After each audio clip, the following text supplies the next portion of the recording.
Alright guys, welcome back here to LJ Reactions. I will be your host, James. Hold me, fix this camera for you guys. There you go, that's a little better. Welcome back here. I'm James, I'll be your host, people. We're going to break down NXT 25. Can you believe there's been 25 events of NXT? Wow. And I don't think there's not been one show that's been under a 7.5. Can you believe that? Unless we hate WWE content. NXT, through 25 events, has probably not had a show that's under a 7.5 at least. And you know how much we beg and plead on the main roster to at least have a show that's at least a 7. To at least get a show that's to a 7. That's just crazy, bro. But at least you can see how Triple H holds NXT to such high standards where there's not been out of 25 shows, there's not been one that's been under 7.5. At least. That's me saying at least. You know what I'm saying? So, we've had some great moments. We've had some tearjerker moments. We've had some holy shit moments. We've had some debuts. We've had some returns. We've had some heel turns. We have some face turns. Like, you've had a little bit of everything throughout the 25 events of NXT. Literally. So, it's just crazy that we're moving from AEW to NXT. Listen, guys, I gotta tell you guys, go check out my videos. I've had reactions to Jon Moxley's promos, his debuts. I did a parody video yesterday for you guys for Vince McMahon after watching AEW. Go check out the AEW reviews on the channel. Go check all that stuff out. Told you guys in the review for Double Nothing, I'm going to hold NXT and AEW. That's it. As comparing them to. I will not compare the main roster because I told you guys in the video. I do not believe Vince McMahon is going to even care about AEW until they debut on TNT later, and I believe it's October. Later in October. Until at least they can show him they can get 1 million views. He'll probably be like, who cares about that little company? They can't even get 1 million views on the regular cable TV. Yeah, that's how the guy's probably thinking, guys. He's probably thinking that way. Until they get 1 million views on TV, I don't care. And the thing is, as far as the main roster goes wise, which this company is just so terrible, the main roster, like, even I didn't watch the main event on SmackDown last night. I'm at the point I could give 2 shits about Roman Reigns versus Shane McMahon. Like, you should be doing so much more. You should be doing Aleister Black versus Roman Reigns. You could be doing Andrade versus Roman Reigns. Something else. Yet Shane McMahon is a focal point in 2019 on the main roster. Let that sink through. Shane McMahon is in one of the top feuds in your company in 2019. That should not be happening. Yeah, you can play about, you can say, Chris Jericho's in the main event of AEW. Chris Jericho's been a professional wrestler for God knows how long. Shane McMahon is not really a professional wrestler. He's just a character on TV-wise. So, I don't want to see Shane McMahon in my main event or anything on SmackDown TV. He needs to go away. You could be doing so much more Roman Reigns. As much as we hate the guy, he could be doing so much more against Aleister Black or against Andrade or against who else you got on the damn show? Other people besides Shane McMahon. You get the picture, people. You get the picture. So going forward, again, I'm just going to be comparing AEW to NXT because that's really the only competition they have. So 25 events of NXT. So after the break, guys, we're going to break this card down, which again, I think there's only like 5 matches. Again, Triple H keeps it simple and painless. I think we only have 5 matches. Hold on, let me tell you guys. We have Gargano versus Cole, Baszler versus EO, Velveteen Dream versus Tyler Breeze, the tag team title match, and then Matt Riddle versus Roderick Strong. Yeah, 5 matches. Triple H, I thank you, man. Triple H, I thank you. Thank you, man, for 5 matches. So after the break, guys, we'll be right back here to preview predictions for NXT 25.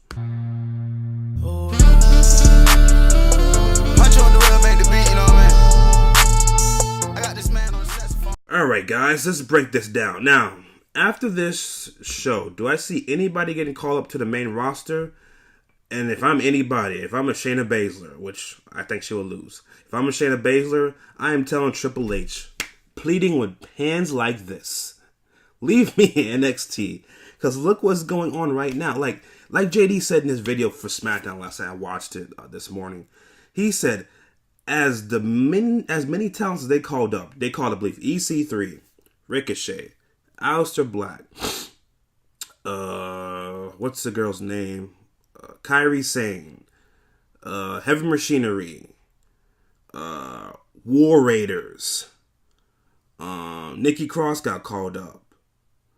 Am I missing anybody else? I think that's it. I think there's only 9 people they called up. Oh, Lacey Evans. That's 10 people. They called up 10 people. Has anything changed on the main roster? Where's the War Raiders been the last, 3 or 4 weeks? That's true. Where's the EC3 been doing in catering? What's Nikki Cross been doing? You just started to use Nikki Cross the last 2 weeks.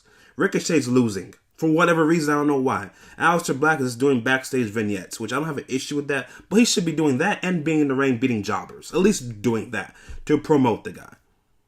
So you call up 10 people and you've done nothing really. Again, it makes no sense to me how Andrade Cien should not have been a U.S. champion by now or an IC champion. Ricochet should be feuding for the IC title, not facing Cesaro. No offense to Cesaro, good wrestler, but should be doing so much more. Ricochet should be working his way up to the Universal title at this pace. That's what he should be working towards too. Your tag team division. If you weren't going to use the War Raiders, you could have put them back down NXT. They could be defending their belts in a ladder match. It's just crazy. Like, if I'm them, I'm staying down there. Listen here. I'll tell Triple H, leave me down there until February. Because once the XFL starts, I believe Vince McMahon will step away, focus his time on the XFL, leave a little bit more time to Triple H. So that's what I think is going to happen. Because, again, like, if you're Adam Cole, would you want to go to the main roster right now? Yeah, the paycheck will be a little bit better. No, I wouldn't, because you won't be used. Like, could you imagine Vince McMahon just killing Undisputed Era? Like, that'll be like, as much merchandise I have from the Undisputed Era, that'll like take away, that's like what be hurting my heart, man. Like, oh my God. So at least Pete Dunne has still been doing something. Thank God he's not got called up. Oh my God, could you imagine Pete Dunne right now? Jesus Christ. So, if I'm anybody from NXT, just say, Triple H, I will pass on the payday. I will pass on the payday to stay at NXT. So we're going to work our way from the least important matches to the important matches. The funny thing is, all these matches are important. I'm so used to the WWE syndrome where I'm like, from the least important matches to the important matches. Well, the funny thing is, everything on NXT's card is important. Like, it's been built up to a point where you care about Matt Riddle versus Roderick Strong. Like, you genuinely care about that because you're like, okay, will Roderick Strong turn on Adam Cole in the main event? Or will the Undisputed Era turn on Adam or turn on Roderick Strong? Like, you're waiting to see what happens between the Undisputed Era on this show. So again, people, we only have 5 matches. NXT will be taking place at 7 o'clock on the WWE Network live from Connecticut, Bridgeport, Connecticut. Which, man, David, why couldn't this show start at 8 o'clock? I get out of work at 8:10. Come on, Trips. I get out of work at 8:10, so I'm going to miss probably the first hour. So I probably missed the first 2 matches. That'll be important. But 5 matches to me, that's perfectly fine. It's the same way I've said about the main roster shows, is what I said about NXT. You have to earn to be on this show. Like, there's so much, for example, Keith Lee, or what's his name, Kushida. Trying to think of any more talent that is not going to be on this show. Cassius Ohno. I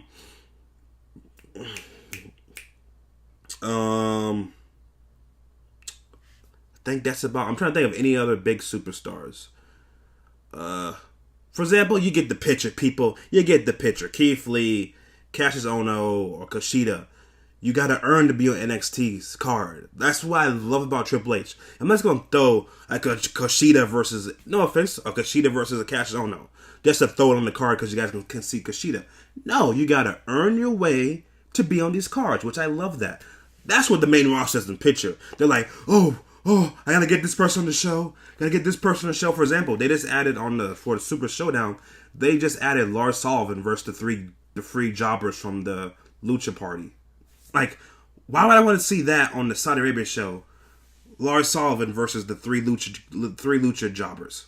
Why? We saw that on Monday Night Raw, I believe, a couple weeks ago. Why would I want to watch that again? For what reason? NXT gets it. You got to earn your way on the show. They're not just handouts like on the main roster. So let's get to this card, people.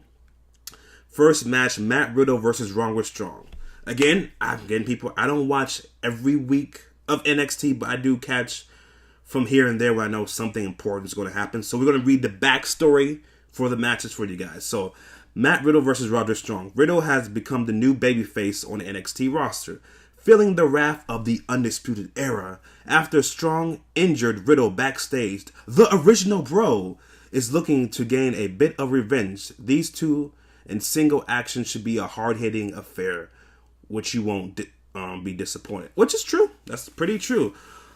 Now this is going to tie into my prediction for the main event. It's kind of tricky. It is really tricky, man. It is tricky. It's like, does the Undisputed Era turn on Roderick Strong? Or does the Undisputed Era turn on Adam Cole? That is literally where I'm thinking at right now. But it's kind of like NXT Brooklyn is around the corner. Like, would you rather do the turn at Bridgeport, Connecticut? Or do a turn at NXT Brooklyn? Or NXT Chicago, which is coming up, I believe, too. Ah, man, that is a tough decision. This is a tough decision. But you know what? I'm going to go with sticking to what Triple H is probably thinking, which I'm going to go with Matt Riddle to beat Roderick Strong in a hard-hitting match. And then we'll save what we have predictions for the main event. We'll get there. So, the vacant NXT Tag Team titles, which... the War Raiders, man, they have not been on TV in the last, 3 or 4 weeks. Like, you call them up, and you strip them of the belts. They do nothing. So, the vacant NXT Tag Team title match, which will be a ladder match for the belts, which will be Undisputed Era. It's a ladder match, right? It's a ladder match, right? Because on the freaking CBS, they don't have it stated as a ladder match. But I believe it's a ladder match. So, vacant titles will be Undisputed Era versus the Street Profits versus the Forgotten Sons versus Oni Lorcan and Danny Burch. With the Viking Raiders now enjoying a slightly promotion. The guy puts slightly promotion. He should have put a demotion on the Raw roster. The artists formerly known as the War Raiders, and of course, the Viking Experience, relinquished the titles. Now these 4 teams will battle it out, determine who will carry the torch for NXT Tag Team Division going forward. Which I believe this is a ladder match. I don't know why it doesn't... Guys, comment down below. I believe it's a ladder match. But anyways, if it's a ladder match... Okay, the Forgotten Sons have been pushed, but not been pushed to the point where you're like, okay, they're going to win.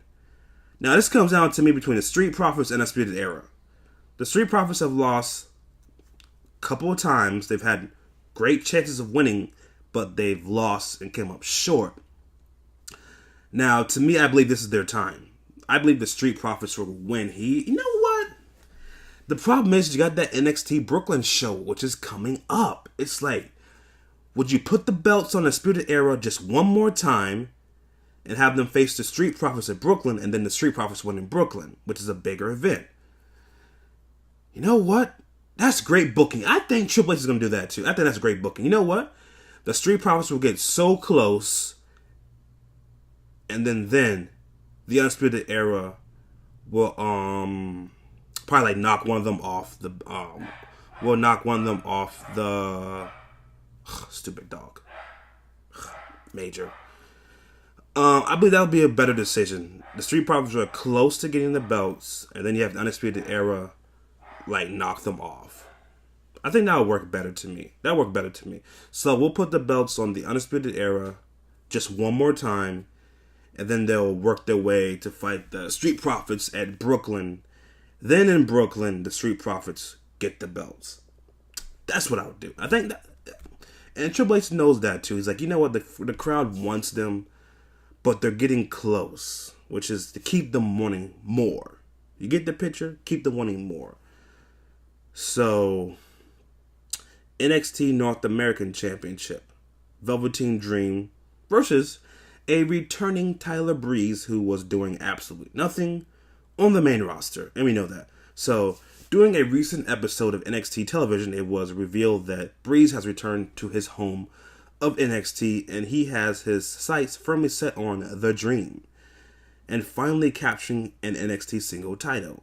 This showdown without a doubt has match of the night potential and should once again remind people that how good Tyler Breeze is good inside the ring. Which is true. It's like, dude, the guy was doing nothing on the main roster. Like, let's be simple. He was in a tag team with Fandango, and then I think they split up Fandango and Tyler Breeze. Right? They split them up. So, he was doing nothing. So why not bring him back down to NXT so he could work with Velveteen Dream in that? Pretty damn good match, which might be match of the night, but I think the latter match will be match of the night.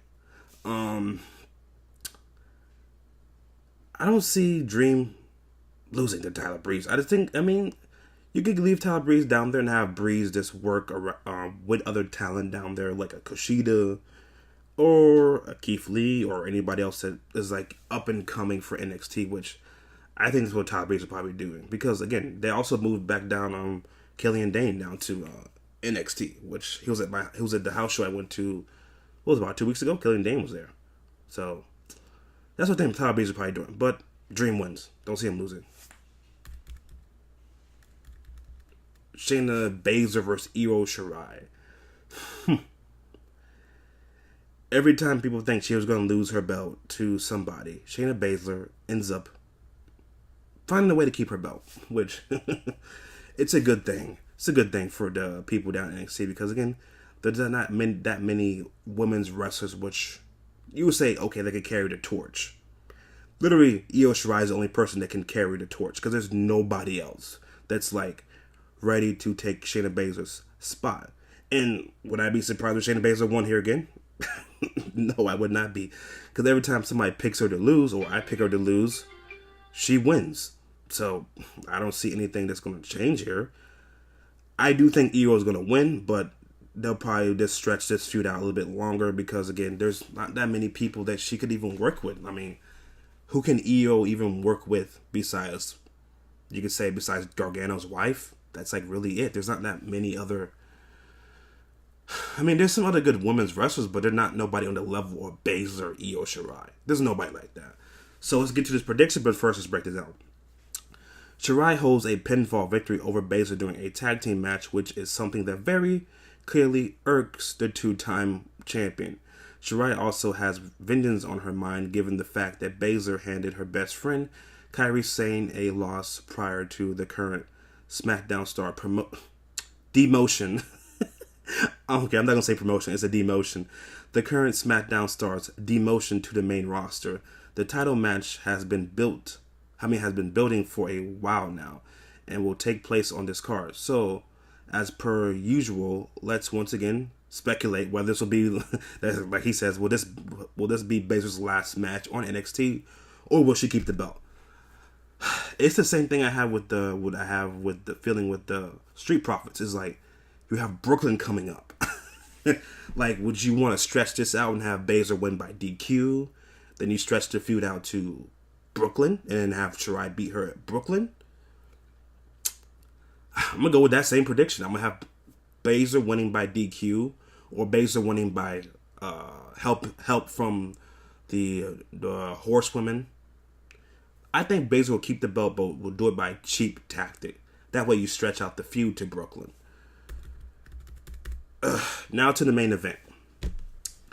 Gargano versus Adam Cole, which, if you guys saw my reaction to the last match, I was like, this dude kept kicking out. Another freaking kick out. Gargano was crazy that night, bro. Let's read this first and we'll break this down. Since his loss in the epic NXT Takeover New York main event over WrestleMania weekend, Cole has maintained that he is uncrowned NXT champion, seeing as he's defeated Gargano cleanly in the first fall. Gargano, hearing more than enough, has decided to give Cole the rematch that he's been seeking. What's interesting to note is that Matt Riddle has been pretty involved in the build-up, so that's something to speculate on regards to the future. That is true, Matt Riddle has been involved, but This is tough here, people. Because again, it's like, does Triple H do the heel turn or the face turn here, or does he wait till Brooklyn? Because this is very, because Brooklyn is another 2 months away. That's tough. But I'm gonna stick with my guns. Stick to my guns. Go with Adam Cole. Adam Cole wins here. I think Adam Cole wins here, and then he'll give it back to Gargano in Brooklyn, which that will probably see the implosion of the Undisputed Era in Brooklyn. That way you can have Adam Cole win here, and then you think, oh, everything's all peaches and cream with the Undisputed Era. Then in Brooklyn, they all just turn on Adam Cole. Or they turn on Roderick Strong. One of the two. But I think Adam Cole wins here just for now. Holds onto the belt just for now, and then he'll give it back to Gargano in Brooklyn, which I don't have a problem with them facing off against each other again for the third time in Brooklyn. Well, it'll be 1-1. You know what I'm saying? So that's what I'm going to go with, people. So we're going to go back over the predictions for you guys. Going Adam Cole to beat Gargano.